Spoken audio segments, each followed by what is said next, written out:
झारखंड में नक्सलियों का आखिरी किला सारंडा भी अब नक्सल मुक्त हो गया। माना जा रहा है कि सुरक्षा बल के जवानों की बढ़ती दबिश की वजह से तमाम बड़े माओवादी अब सारंडा छोड़कर दूसरे राज्य की ओर कूच कर चुके हैं। यानी जिस तरह से सारंडा के जंगल और कोल्हान के घने बीहड़ जंगल में सुरक्षा बल के जवानों की दबिश बीते दिनों देखी गई, इसका असर ऐसा हुआ कि तमाम बड़े माओवादी 1 करोड़ रुपए के इनामी मिशिर बेसरा और असीम मंडल अब सारंडा छोड़कर दूसरे राज्य शिफ्ट हो चुके हैं। माना जा रहा है कि सुरक्षा बल के जवानों के वह संपर्क में भी है और हो सकता है कि हथियार डाल दे। सिंहभूम जिला भी अब नक्सल मुक्त होता नजर आ रहा है। कभी यहाँ नक्सली काफ़ी सक्रिय थे, लेकिन सुरक्षा बलों की लगातार घेराबंदी के कारण नक्सली अब यहाँ बैकफुट पर हो गए हैं। पोड़ाहाट, कोल्हान और सारंडा के जंगलों में नक्सली गतिविधियाँ कम हो गई हैं। ऐसे में यह माना जा रहा है कि यहाँ से भी नक्सल अब खत्म होने के कगार पर है। यहाँ नक्सलियों को सबसे बड़ा झटका तब लगा जब इनामी नक्सली अनलदा का एनकाउंटर हुआ। जनवरी 2026 में सारंडा के जंगलों में सुरक्षा कर्मियों ने अनलदा समेत 15 नक्सलियों का एनकाउंटर किया था। इनके एनकाउंटर के बाद लगातार नक्सली सरेंडर करते गए और मिसिर बेसरा अपने दस्ते के साथ कमज़ोर होता गया। अब सूचना है कि 1 करोड़ का इनामी नक्सली मिसिर बेसरा, असीम मंडल इन जंगलों से भाग निकले हैं और दूसरे जिलों में जाकर छुपे हैं। बताया जा रहा है कि पड़ोसी राज्य पश्चिम बंगाल में असीम अपने दस्ते के साथ छुपा हुआ है। कभी नक्सलियों का अभेद गढ़ के नाम से यह पूरा इलाका जाना जाता था। सारंडा, पोड़ाहाट और कोल्हान का घना जंगल, जहां कदम रखने से पहले 1000 बार लोग सोचते थे। अभी भी जंगल में खतरा बरकरार है, लेकिन राहत की सांस है कि जो बड़े माओवादी थे जिनकी तलाश सुरक्षा बल के जवान कर रहे थे, वह अब जल्द ही हथियार छोड़ सकते हैं। हालांकि इसकी अब तक आधिकारिक जानकारी सामने नहीं आई है और न ही सारंडा छोड़ने की खबर की पुष्टि आधिकारिक तौर से हुई है। लेकिन जो जानकारी निकलकर सामने आई है कि बलीबा इलाके में या पोड़ाहाट के जंगल में लगातार सुरक्षा बल के जवान ऑपरेशन चला रहे थे। इस ऑपरेशन की वजह से तमाम नक्सलियों ने हथियार डाला। 21 तारीख को यानी 21 मई को एक साथ झारखंड के इतिहास में पहली बार 25 माओवादियों ने आत्मसमर्पण कर दिया।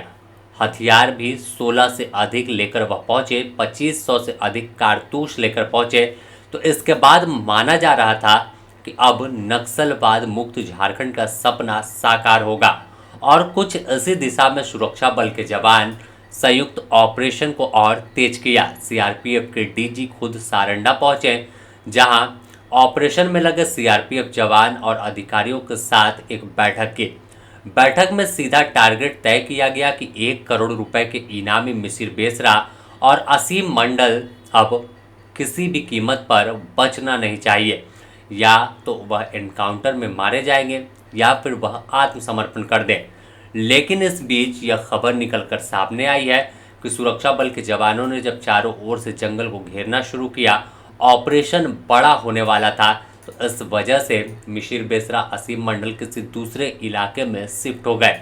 जानकारी है कि उड़ीसा या फिर पश्चिम बंगाल वह जा सकते हैं।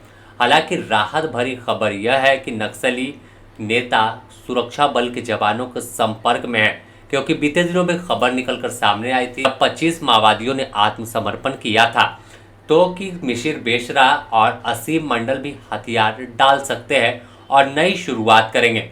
लेकिन बीच में कहीं पेच फंसा और आखिरकार वह दोनों बड़े माओवादी नेता जंगल में ही रहने का फैसला लिया। उन्होंने आत्मसमर्पण नहीं किया। ऐसे में अब ताबड़तोड़ कार्रवाई शुरू हुई, क्योंकि आखिरी यह किला बचा हुआ था, आखिरी जंगल था जहां पर माओवादियों का वर्चस्व देखा गया।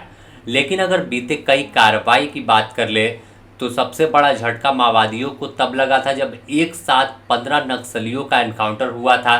22 जनवरी को सारंडा के जंगल में 2.5 करोड़ रुपए के इनामी पतिराम मांझी उर्फ अनलदा उर्फ तूफान जी समेत उनके 15 नक्सलियों को सुरक्षा बल के जवानों ने एनकाउंटर में मार गिराया था। अनमोल, सुशांत, पिंटू लोहरा, समीर सोरेन, बबीता, पूर्णिमा गोप, राजेश मुंडा, सोमवारी पूर्ति और अन्य नक्सली मारे गए थे।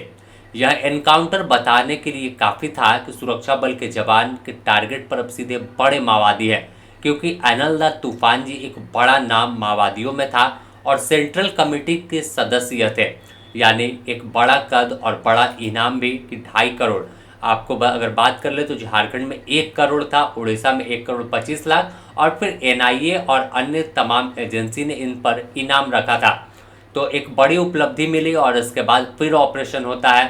तो ऑपरेशन के वजह से 21 मई की तारीख थी जब एक साथ बड़े माओवादी जो थे वो आत्मसमर्पण करते हैं। तो यानी पूरी तरह से जब लगातार कार्रवाई शुरू हुई, ताबड़तोड़ मुठभेड़ हुई, और मुठभेड़ में या तो फिर गिरफ्तारी हो रही थी और ज़्यादातर नक्सली मारे जा रहे थे। बस इसी डर खौफ की वजह से मिशिर बेसरा अब सारंडा छोड़ चुका है। जल्द ही हो सकता है कि वह आत्मसमर्पण करेगा और मुख्य धारा में लौटकर नई शुरुआत करेगा। अगर अब तक हम इस सारंडा, कोल्हान और पोड़ाहाट के जंगल में मुठभेड़ की बात कर ले तो 2022 से लेकर 2026 के जून तक 23 से अधिक मुठभेड़ की खबर है, जिसमें 29 नक्सली मारे गए हैं। इस दौरान नक्सलियों के 44 बंकर ध्वस्त किए गए, कई सुरक्षित ठिकानों को खत्म किया गया। साथ ही नक्सलियों के खिलाफ चलाए जा रहे अभियान में भारी मात्रा में हथियार, विस्फोटक बरामद किए गए हैं।